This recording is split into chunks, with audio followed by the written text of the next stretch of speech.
ஒருபுறம் 60 முழ உயரமான சிலை, அது ஒரு ராஜாவின் சிலை. மறுபுறம் எரியும் நெருப்பு குண்டம், இன்னொரு புறம் இசைக்கருவிகள். 4வது பக்கம் சிறைப்பிடிக்கப்பட்டு வந்த 3 வாலிபர்கள் சிலையை வணங்க மறுத்ததால் அக்கினி சூளைக்குள் எரியப்பட வேண்டும் என்ற ராஜ கட்டளை. இவர்கள் ராஜாவின் முகத்துக்கு நேராக மறுத்ததால் சூளை 7 மடங்கு சூடாக்கப்பட்டது. உள்ளே எரியப்பட்டார்களா? அவர்கள் நம்பிக்கை அவர்களை காத்ததா என்பதை பார்ப்போம்.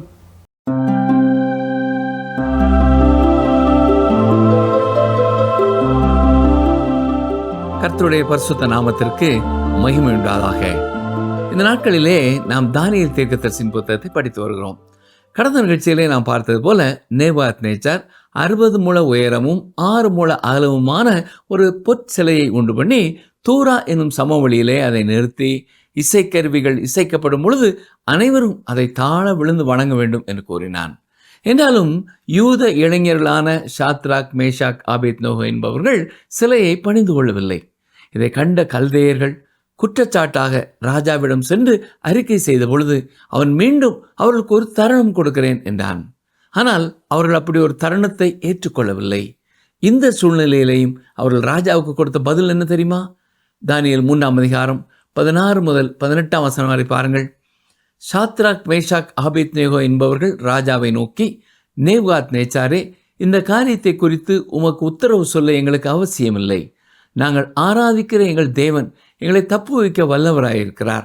அவரை எரிகிற அக்கினை சூளைக்கும் ராஜாவாகிய உம்முடைய கைக்கும் நீங்களாக்கி விடுவிப்பார். விடுவிக்காமற் போனாலும் நாங்கள் உம்முடைய தேவர்களுக்கு ஆராதனை செய்வதும் இல்லை, நீர் நிறுத்தின போச்சலை பணிந்து கொள்வதும் இல்லை என்கிறது ராஜாவாகிய உமக்கு தெரிந்திருக்க கடவுது என்றார்கள். நேபுகாத்நேச்சார் உணர்ச்சிகளுக்கு அடிமைப்பட்டவன் என்பதை ஏற்கனவே நாம் பார்த்தோம். இங்கே அவன் சொல்லும் பதிலை கவனியுங்கள். தானியேல் 3:19-20 வசனங்கள். அப்பொழுது நேபுகாத்நேச்சாருக்கு கடும் கோபம் உண்டு. ஷாத்ராக், மேஷாக், ஆபேத்நேகோ என்பவர்களுக்கு விரோதமாய் அவனுடைய முகம் வேறுபட்டது.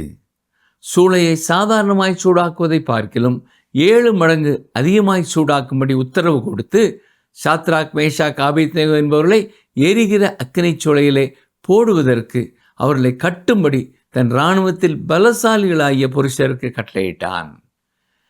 கவனித்தீர்களா? 19ஆம் வசனத்தில் நாம் பார்ப்பது போல அவனுடைய முகம் வேறுபட்டது. அவன் கடும் கோபம் கொண்டான். நேபுகாத்நேச்சார் எப்பொழுதுமே கோபத்தை அடக்கி கொள்ள முடியாதவனாய் இருக்கிறான். கடந்த காலத்திலே இவர்களை பாராட்டிய அதே நேபுகாத்நேச்சார் இப்பொழுது உணர்ச்சியின் உச்ச கட்டத்திற்கு சென்று விட்டான். ஏற்கனவே ஆயத்தம் செய்திருந்த அக்கினி சூளையை 7 மடங்கு சூடாக பெரிதாக்குகிறான். உண்மையில் இவ்வளவு பெரிய சூளையோ இவ்வளவு அதிகமான தீயோ தேவையில்லை. ஆனால் இது அவனுடைய இருதயத்திலே அவன் எப்படி எண்ணம் கொண்டிருந்தான் என்பதை நமக்கு வெளிப்படுத்துகிறது. தொடர்ந்து பாருங்கள். தானியேல் 3:21. அப்பொழுது அவர்கள் தங்கள் சால்வைகளோடும் நிசார்களோடும் பாகைகளோடும் மற்ற வஸ்திரங்களோடும் கட்டப்பட்டு எரிகிற அக்கினி சூளையின் நடுவிலே போடப்பட்டார்கள். பார்த்தீர்களா? அவர்கள் சிறந்த உடை அணிந்திருக்கிறார்கள். அந்த எல்லா உடைகளோடும் கூட அக்கினி சூளைக்குள்ளே கொண்டு போகப்படுகிறார்கள். வசனங்கள் 22-23. ராஜாவின் கட்டளை கடுமையாக இருந்தபடியினாலும் சூளை மிகவும் சூடாக்கப்பட்டிருந்தபடியினாலும் அக்கினி ஜுவாலையானது ஷாத்ராக், மேஷாக், ஆபேத்நேகோ என்பவர்களை தூக்கி கொண்டு போன புருஷரை கொண்டு போட்டது. ஷாத்ராக், மேஷாக், ஆபேத்நேகோ என்னும் அந்த 3 புருஷரும் கட்டுண்டவர்களாய் எரிகிற அக்கினி சூளையின் நடுவிலே விழுந்தார்கள். கவனித்தீர்களா? சூளை 7 மடங்கு அதிகமாக்கப்பட்டிருந்தபடியால் இவர்களை தூக்கிச் சென்றவர்கள் உடனே மடிந்து போகிறார்கள். இப்படி நடைபெறும் என்று அவர்களிலே யாருமே நினைக்கவில்லை, எதிர்பார்க்கவில்லை. இந்த நிகழ்வுகளை எல்லாம் கவனித்து கொண்டிருந்த அத்தனை பேர் உள்ளத்திலையும் இப்பொழுது ஒரு அதிர்ச்சியும் ஆச்சரியமும் ஏற்படுகிறது. ராஜாவும் இதற்கு விதிவிலக்கல்ல. தொடர்ந்து கவனியுங்கள். தானியேல் 3ஆம் அதிகாரம் 24-25 வசனங்கள். அப்பொழுது ராஜாவாகிய நேபுகாத்நேச்சார் பிரமித்து தீவிரமாய் எழுந்திருந்து தன் மந்திரிமார்களை நோக்கி, 3 புருஷரை அல்லவோ கட்டுண்டவர்களாக அக்கினியிலே போடுவித்தோம் என்றான். அவள் ராஜாவுக்கு பிரதித்திரமாக, ஆம் ராஜாவே என்றார்கள். அதற்கு அவன், இதோ 4 பேர் விடுதலையாய் அக்கினியின் நடுவிலே உலாவுகிறதை காண்கிறேன். அவர்களுக்கு ஒரு சேதமும் இல்லை. 4ஆம் ஆளின் சாயல் தேவபுத்திரனுக்கு ஒப்பாயிருக்கிறது என்றான். இந்த தீச்சூளையை சுற்றி சுவர் எதுவும் இல்லை. அவர்களை உள்ளே கொண்டு போட்டவுடன் அவர்களை எரிந்து சாம்பலாகி விடுவார்கள் என்றுதான் எதிர்பார்த்தான். ஆனால் இப்பொழுது தீயின் நடுவே அவர்கள் உயிரோடு நடந்து கொண்டிருப்பதை பார்க்கிறான். அது மட்டுமல்ல, அங்கே 4வது ஒரு நபரையும் நேபுகாத்நேச்சாரால் பார்க்க முடிகிறது. நேபுகாத்நேச்சாரின் வார்த்தைகளை கவனித்தீர்களா? அந்த 4ஆம் ஆளின் சாயல் தேவபுத்திரனுக்கு ஒப்பாய் இருக்கிறது என்கிறான். இந்த வார்த்தை தேவர்களின் புத்திரனுக்கு என்று மொழிபெயர்க்கப்பட்டிருக்க வேண்டும். தானியேல் ஏற்கனவே கூறியிருந்தாலும் நேபுகாத்நேச்சார் இந்த குறிப்பிட்ட நேரத்தில் ஜீவனுள்ள தேவனை குறித்த எந்த அறிவும் அற்றவனாய் இருக்கிறான். ஆவிக்குரிய எந்த அறிவும் அற்றவனாய் அந்த 4ஆம் நபர் வித்தியாசமான சாயலிலே காணப்படுகிறார் என்பதை அறிக்கையிடுகிறான். தேவர்களின் மகனைப் போல இருக்கிறான் என்று சொல்கிறான். இந்த 4வது நபர் யார்? இவர்தான் இந்த உலகத்திற்கு வரும் முன்னரே இருந்த இயேசு கிறிஸ்து. இந்த 3 பேரும் தீச்சூளையின் மத்தியிலே காக்கப்பட்டது ஒரு பெரிய அற்புதம். இதை தவிர வேறு எந்த ஒரு விளக்கத்தை நாம் கொடுக்க முடியாது. ஒன்று, தானியேலின் புத்தகம் தவறாய் சொல்ல வேண்டும் அல்லது உண்மையை சொல்ல வேண்டும். இன்றும் வேதத்தை பூரணமாய் விசுவாசியாத சிலர் இதை நம்புகிறதில்லை. சில ஆண்டுகளுக்கு முன் ஒரு போதகரின் மகன் இளம் போதகராய் ஒரு திருச்சபையிலே பேசினார். அப்பொழுது அவருடைய தகப்பனாரின் நண்பர் ஒருவர் அந்த ஆராதனையிலே பங்கு பெற்றார். அந்த இளம் போதகர் செய்தி நேரத்தில் ஜான் வெஸ்லி அவர்கள் பேசிய பல வார்த்தைகளை பேசினார். ஆராதனை முடிந்தவுடன் அந்த வயதான போதகர் அந்த இளம் வாலிபனான போதகரை பார்த்து, போதகர் ஜான் வெஸ்லி அவர்களைப் போல பேசுகிறீர்கள் என்று பாராட்டிய பொழுது, ஜான் வெஸ்லி அவர்கள் பேசிய வார்த்தைகளை நான் பயன்படுத்தினேனே ஒழிய அந்த வார்த்தைகளை நான் அந்த அர்த்தத்தில் சொல்லவில்லை என்று கூறினானாம். இதை நேர்மறையாய் ஏமாற்றுவது என்று சொல்லலாம். வார்த்தைகளை மட்டும் எடுத்துக்கொண்டு தவறாய் விளக்கம் கொடுக்கும் ஒரு முறை. இவ்வாறு வேதத்தில் காணப்படும் பல அற்புதங்களுக்கு இன்றும் வித்தியாசமாய் விளக்கம் கொடுக்க முயற்சி செய்கிறவர்கள் இருக்கிறார்கள்.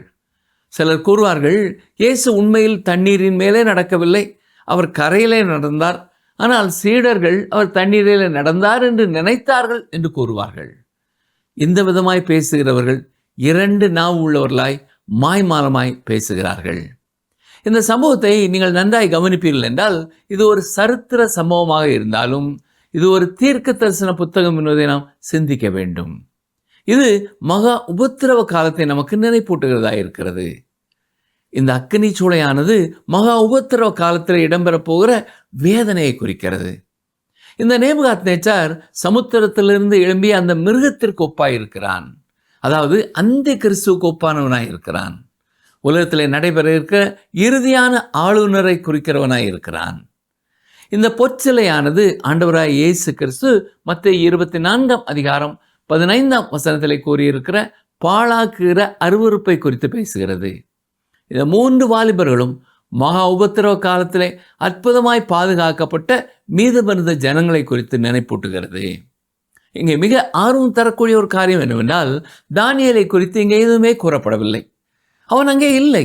அவன் அங்கே ஒரு நீதிபதியாக மாத்திரமல்ல, ராஜ்யத்தின் பிரதம மந்திரியாகவும் செயல்பட்டு கொண்டிருக்கிறான். எனவே ராஜ்யத்தின் முக்கியமான ஏதோ ஒரு காரியமாய் அங்கே இருந்து அவன் வெளியே சென்று விட்டான் என்பதை நாம் விசுவாசிக்கலாம். இது எதை நமக்கு ஞாபகப்படுத்துகிறது? மகா உபத்திரவ காலத்திலே மீட்கப்பட்டவர்கள் பூமியில் இருக்கப் போவதில்லை என்பதை நினைப்பூட்டுகிறது. எரிகிற அக்கினி சூளை நடுவிலே காணப்படுகிற தேவபுத்திரன் இயேசு கிறிஸ்து என்று கூறினேன். ஆம், மகா உபத்திரவ காலத்திலேயும் இயேசு கிறிஸ்து பாடுபடுகிறவர்களோடு கூட இருப்பார். அருமையான சகோதரனே, சகோதரியே, நீங்கள் கர்த்தரை விசுவாசிக்கும் ஒருவராய் இருப்பீர்கள் என்றால், இப்பொழுது நீங்கள் கடந்து வருகிற பாடுகளின் மத்தியிலேயும் இயேசு உங்களோடு கூட இருக்கிறார். ஞாபகம் இருக்கிறதா? யோவான் 16 முதல் 33ஆம் வசனத்தில் இயேசு சொல்லும் பொழுது, என்னிடத்தில் உங்களுக்கு சமாதானம் உண்டாயிருக்கும் பொருட்டு இவைகளை உங்களுக்கு சொன்னேன். உலகத்தில் உங்களுக்கு உபத்திரவம் உண்டு, ஆனாலும் திடன் கொள்ளுங்கள், நான் உலகத்தை ஜெயித்தேன் என்றார். அது மட்டுமல்ல, மத்தேயு 28:20 சொல்லும் பொழுதும், இதோ உலகத்தின் முடிவு பரியந்தம் சதா காலங்களிலும் நான் உங்களுடனே கூட இருக்கிறேன் என்று கூறியிருக்கிறார். அவர் தம்முடையவர்களை ஒருபொழுதும் கைவிடுகிறதில்லை. தொடர்ந்து பாருங்கள், தானியேல் 3ஆம் அதிகாரம் 26-27 வசனங்கள். அப்பொழுது நேபுகாத்நேச்சார் எரிகிற அக்கினி சூளையின் வாசல் அண்டைக்கு வந்து, உன்னதமான தேவனுடைய தாசராகிய சாத்ராக், மேஷாக், ஆபேத்நேகோ என்பவர்களே, நீங்கள் வெளியே வாருங்கள் என்றான். அப்பொழுது சாத்ராக், மேஷாக், ஆபேத்நேகோ என்பவர்கள் அக்கினியின் நடுவிலிருந்து வெளியே வந்தார்கள். தேசாதிபதிகளும் அதிகாரிகளும் தலைவரும் ராஜாவின் மந்திரிகளும் கூடி வந்து அந்த புருஷருடைய சரீரங்களின் மேல் அக்கினி பலன் செய்யாமலும், அவளுடைய தலைமயிர் கருகாமலும், அவளுடைய சால்வைகள் சேதப்படாமலும், அக்கினியின் மனம் அவர்களிடத்தில் வீசாமலும் இருந்ததை கண்டார்கள். கவனித்தீர்களா? நேபுகாத்நேச்சார் இப்பொழுது இந்த மூவரும் உன்னதமான தேவனுடைய தாசர்கள் என்பதை அறிக்கை செய்கிறான். ஜீவனுள்ள மெய்யான கடவுளை குறித்து அவன் இன்னும் சற்று அறிந்து கொள்கிறான். அக்கினியிலிருந்து அவர்கள் வெளியே வந்தாலும் அவர்கள் அணிந்திருந்த உடையை கூட அக்கினி தொடாமல் இருந்ததை கவனிக்கிறார்கள். இது மிக தெளிவாக தேவன் செய்த ஒரு அற்புதம் என்பதை அறிகிறார்கள், அறிக்கையிடுகிறார்கள். தொடர்ந்து வாசிக்கிறேன். தானியேல் 3ஆம் அதிகாரம் 28 முதல் 30 வரை. அப்பொழுது நேபுகாத்நேச்சார் வசனித்து, சாத்ராக், மேஷாக், ஆபேத்நேகோ என்பவருடைய தேவனுக்கு ஸ்தோத்திரம். அவர்கள் தன்னுடைய தேவனை தவிர வேறொரு தேவனையும் சேவித்து பணியாமல் அவரையே நம்பி ராஜாவின் கட்டளையை தள்ளி தங்கள் சரீரங்களை ஒப்பு கொடுத்ததினால் அவர் தமது தூதனை அனுப்பி தம்முடைய தாசரை விடுவித்தார். ஆதலால் சாத்ராக், மேஷாக், ஆபேத்நேகோ என்பவருடைய தேவனுக்கு விரோதமாக தூஷண வார்த்தை சொல்லுகிற எந்த ஜனத்தானும், எந்த ஜாதியானும், எந்த பாஷைக்காரனும் துண்டித்து போடப்படுவான்.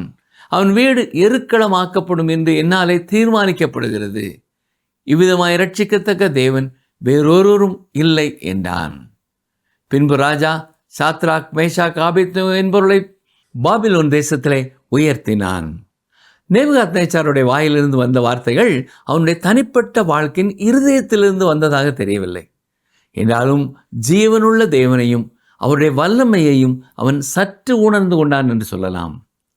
தனது தேவனை விட அவர்களுடைய தேவன் உன்னதமானவர் என்பதை ஒத்துக்கொள்கிறான். அடுத்த அதிகாரத்திலே அவனுடைய மனம் திரும்புதலை குறித்த சாட்சியை பகிர்ந்து கொள்கிறான்.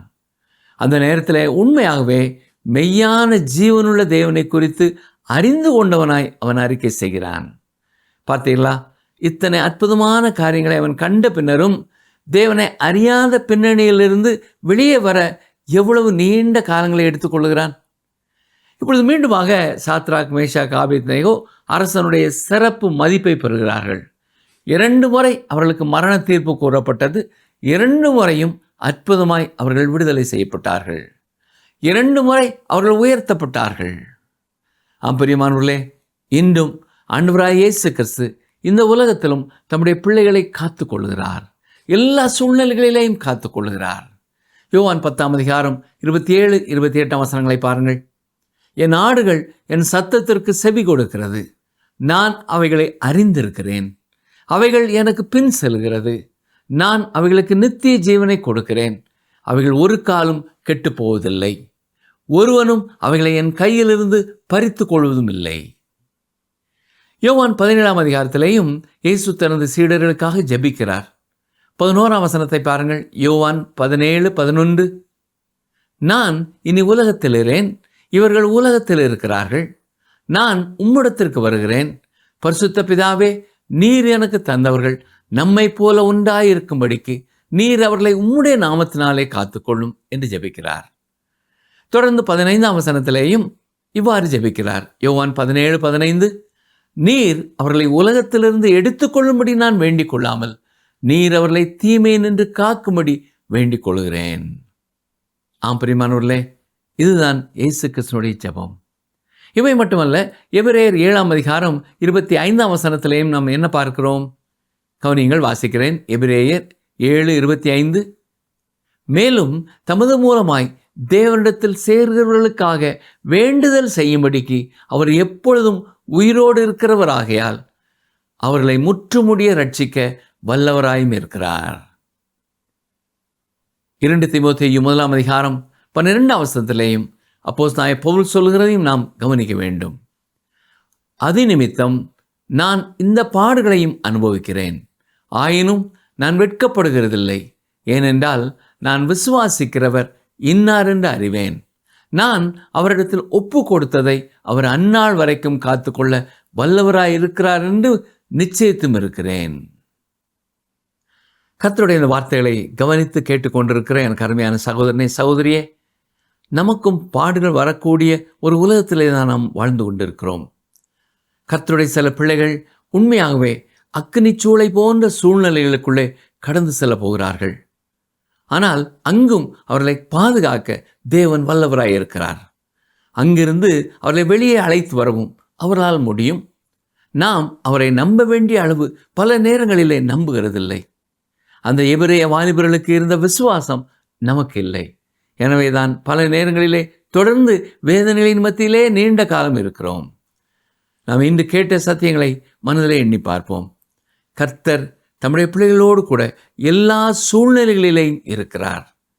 ஏற்ற நேரத்திலே அவர்களை விடுதலை செய்கிறவராய் இருக்கிறார். நீங்களும் உங்கள் வாழ்க்கையிலே கடந்து வரும் பாடுகளை குறித்து கலங்க வேண்டாம். விசுவாசத்தோடு கர்த்தரை மட்டும் மகிமைப்படுத்தி கொண்டே இருங்கள். கர்த்தர் நிச்சயம் உங்கள் வாழ்க்கையிலேயும் பெரிய வெற்றியையும் விடுதலையும் தந்து அதன் மூலமாய் உங்களை சுற்றி இருக்கிற பலர் கர்த்தரை அறிந்து கொள்ள ஒரு வாய்ப்பாய் கர்த்தர் அதை ஆசீர்வதித்து தருவார். ஜெபம் செய்வோம். எங்களை நேசிக்கிற எங்கள் நல்ல ஆண்டவரே, அந்த 3 வாலிபர்களும் தீயின் மத்தியிலே போடப்படுவதாக இருந்தாலும் எப்படி உம்முடைய வார்த்தைக்கு கீழ்ப்படிந்து உண்மையும் உத்தமமாய் வாழ்ந்தார்களோ, அதே போல இந்த வார்த்தைகளை கற்றுக்கொண்டிருக்கிற நாங்களும் எந்த சூழ்நிலையில் இருந்தாலும் உம்முடைய வார்த்தைக்கு முக்கியத்துவம் கொடுக்கவும், எல்லா சூழ்நிலையிலேயும் அதற்கு கீழ்ப்படியவும் எங்களை பலப்படுத்த வேண்டும் என்று கெஞ்சுகிறோம். இந்த நாட்களிலேயும் பற்பல விசுவாசிகள், இதை கேட்டுக்கொண்டிருக்கிற எங்கள் அருமையான நேயர்கள் பலருடைய வாழ்க்கையிலே எப்படிப்பட்ட சூழ்நிலையின் வழிகளையாக சென்று கொண்டிருக்கிறார்கள் என்பதை கர்த்தர் அறிந்திருக்கிறார். ஐயா, கர்த்தர் தாமே அவருடைய விசுவாசத்தை பலப்படுத்த வேண்டும் என்று சொல்லி நாங்கள் ஜெபிக்கிறோம். அவர்கள் ஆவி, ஆத்மா, சரீரத்தை நீரே காத்து கொள்ளும். இந்த சூழலின் மூலமாகவும் உம்முடைய நாமத்தை மட்டும் மகிமைப்படுத்தும். மீட்பர் இயேசு கிறிஸ்துவின் மூலமாய் மனத்தாழ்மையோடு வேண்டிக் கொள்கிறோம் பிதாவே, ஆமேன். அருமையானவர்களே, நீங்களும் விசுவாசத்திற்காக உறுதியாய் நிற்க வேண்டிய வேளையிலே கர்த்தர் உங்களோடு இருக்கிறார் என்ற நம்பிக்கையோடு உறுதியாய் நில்லுங்கள். ஒருவேளை உங்களுக்காக நாங்களும் ஜெபிக்க வேண்டும் என்று விரும்பினால் எங்களோடு தொடர்பு கொள்ளுங்கள். கர்த்தர் தாமே உங்களையும் உங்கள் குடும்பத்தையும் ஆசீர்வதிப்பாராக. ஆமேன்.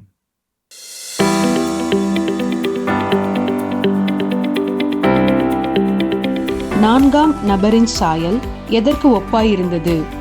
நான்காம் நபரின் சாயல் எதற்கு ஒப்பாயிருந்தது? ஆப்ஷன் ஏ தேவபுத்திரனுக்கு, ஆப்ஷன் பி ஆண்டவருக்கு, ஆப்ஷன் சி தேவதூதனுக்கு. இன்றைய கேள்விக்கான சரியான பதிலை 9962032803 என்ற எண்ணிற்கு வாட்ஸ்அப் மூலம் அனுப்புங்கள். அன்பு நேயர்களே, இன்று விசுவாசத்தின் ஒரு உன்னத நிலையை பார்த்தோம். ஆபகுக் தீர்க்கதரிசியின் அதே விசுவாசம் அத்திமரம் துளிர்விடாமல் மந்தையில் முதலற்றாலும் என் விசுவாசம் குறையாது, என் ரட்சிப்பின் தேவன் மீது உள்ள மகிழ்ச்சியும் குறையாது.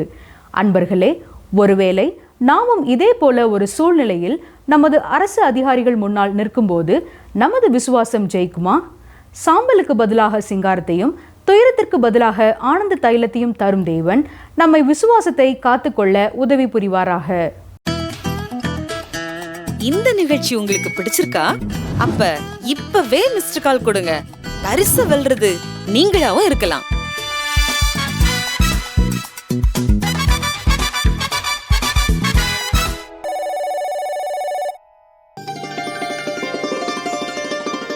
சோர்ந்து போகிறவனுக்கு அவர் பலன் கொடுத்து சத்துவம் இல்லாதவனுக்கு சத்துவத்தை பெருகப் பண்ணுகிறார். ஏசாயா 40:29.